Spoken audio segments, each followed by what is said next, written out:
habitants retrouvent une vie tout à fait normale. Le 5 mars dernier, Philippe Croison est gravement électrocuté sur son toit. 20 minutes accrochées à 20 000 volts lui ont coûté ses 4 membres. Aujourd'hui, sa famille et les habitants de Saint-Rémy-sur-Creuse ont créé une association de soutien pour que Philippe réapprenne à vivre. Estelle Mathieu.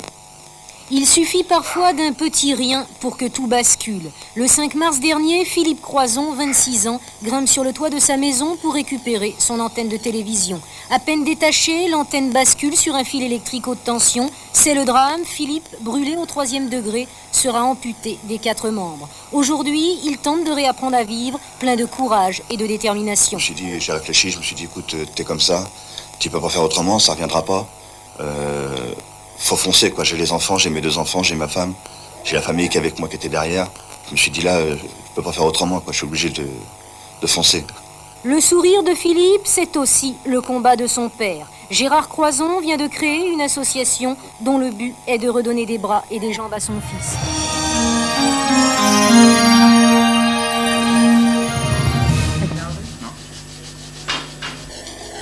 Beaucoup de courage et énormément de volonté seront nécessaires à la réinsertion que Philippe s'exige.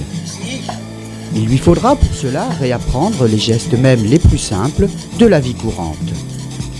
Dans ce centre spécialisé de Valenton en région parisienne, il débutera par la sensibilité et des mouvements. Différentes étapes dans la rééducation seront nécessaires pour que Philippe puisse retrouver l'autonomie à laquelle il aspire.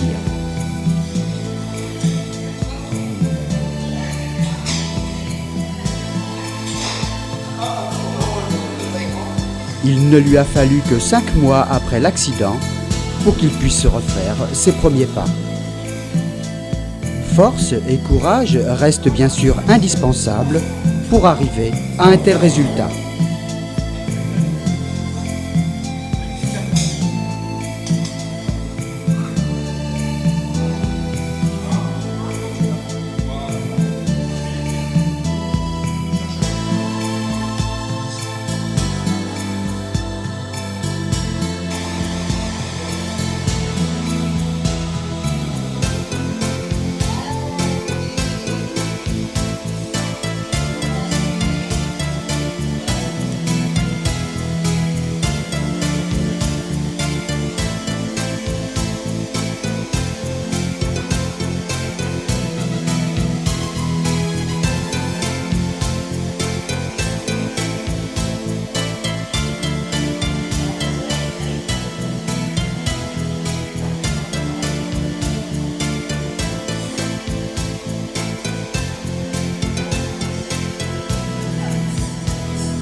Très vite, il trouve l'équilibre, lui permettant à nouveau de se lancer seul.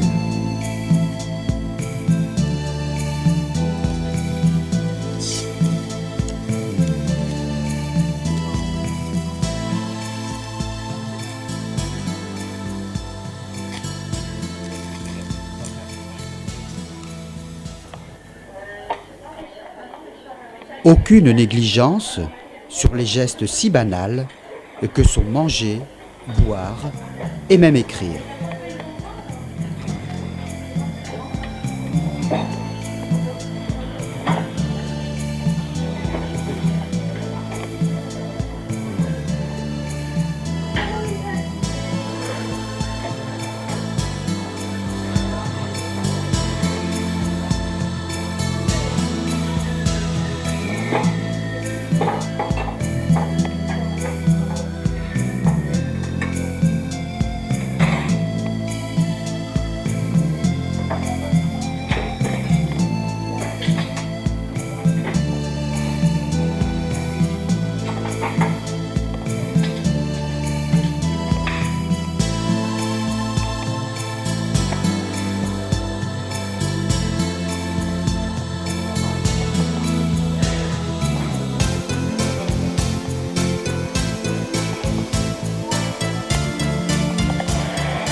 limité dans ses déplacements, plus il faut avoir de l'autonomie de déplacement. Donc une personne handicapée sans permis de conduire, c'est une personne handicapée qui n'a, à mon avis, aucune chance de réellement s'insérer dans la vie sociale ou professionnelle. Toutes les personnes handicapées doivent avoir une régulation, un permis de conduire. J'arrive, hein. Okay. Par ce véhicule, le rêve de Philippe s'est enfin réalisé. Conduire. 3 semaines pour la réactualisation de son permis de conduire. Comment ? De l'avertisseur ? Avertisseur. Il n'y a pas intérêt. Allez, laisse tomber ta prothèse dessus, là. Voilà, comme ça, c'est comme ça qu'on fait. On a toujours fait la main fermée. Hein. Donc on continue à faire la main fermée.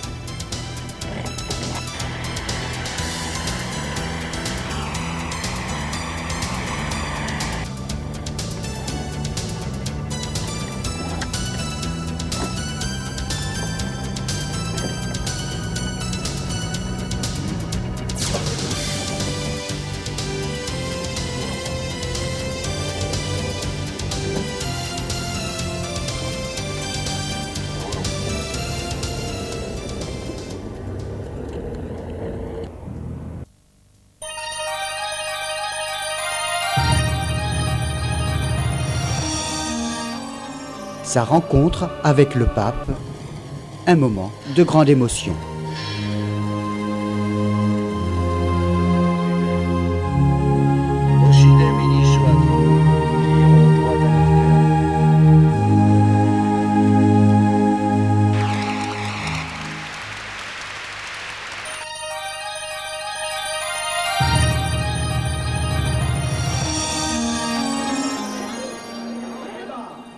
Un véritable élan de solidarité s'est créé autour de Philippe sous l'égide de son père, Gérard Croizon.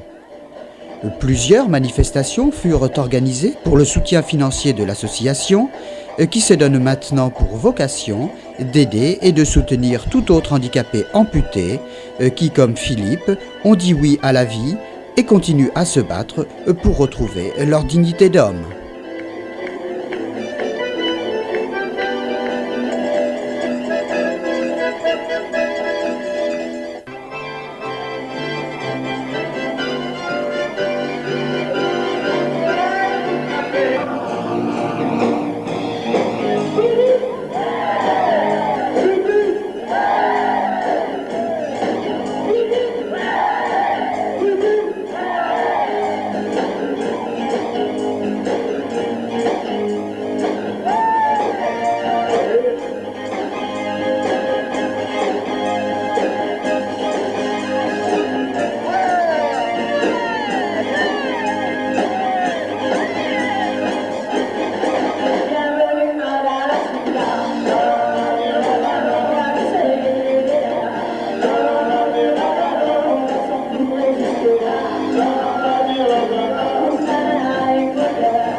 Nous sommes dans l'île de Noirmoutier, où nous découvrons le port de l'Herbaudière,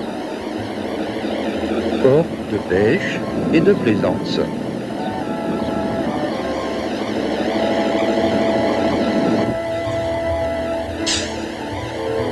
Un bateau de plongée et ses adeptes sont au retour d'une exploration.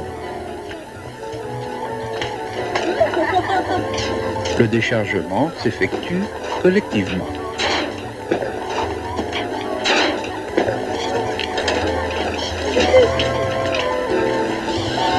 Sur le môle, Philippe, avec un regard d'envie, voudrait bien découvrir nos fonds sous-marins. Mais il repense au toit, à l'antenne de télé, à la ligne électrique et à l'accident irréversible. Philippe a désormais perdu ses 4 membres.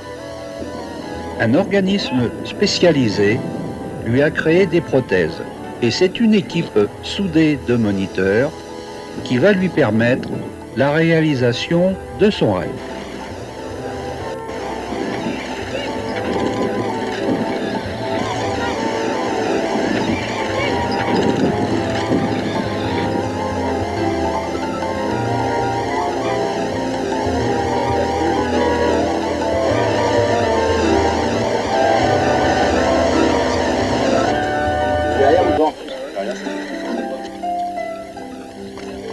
Arrivé sur les lieux de plongée, Philippe aura son moniteur particulier, David, qui le prépare pour une exploration à sa portée. Il devra, hélas, se contenter de découvrir de l'extérieur l'épave du Cromac qui gît par 10 mètres de fond.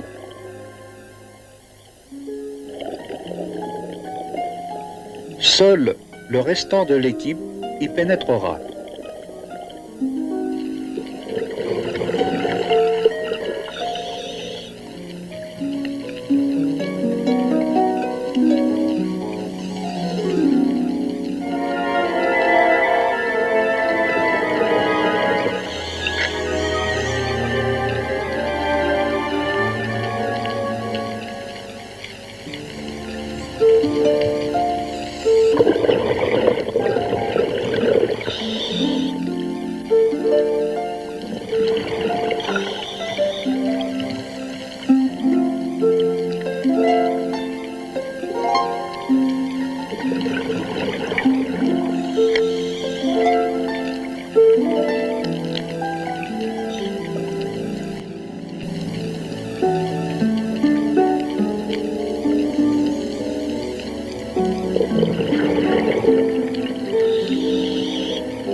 Philippe est en extase par ce qu'il découvre. Sur les parois s'est incrustée une diversité de faune et de flore.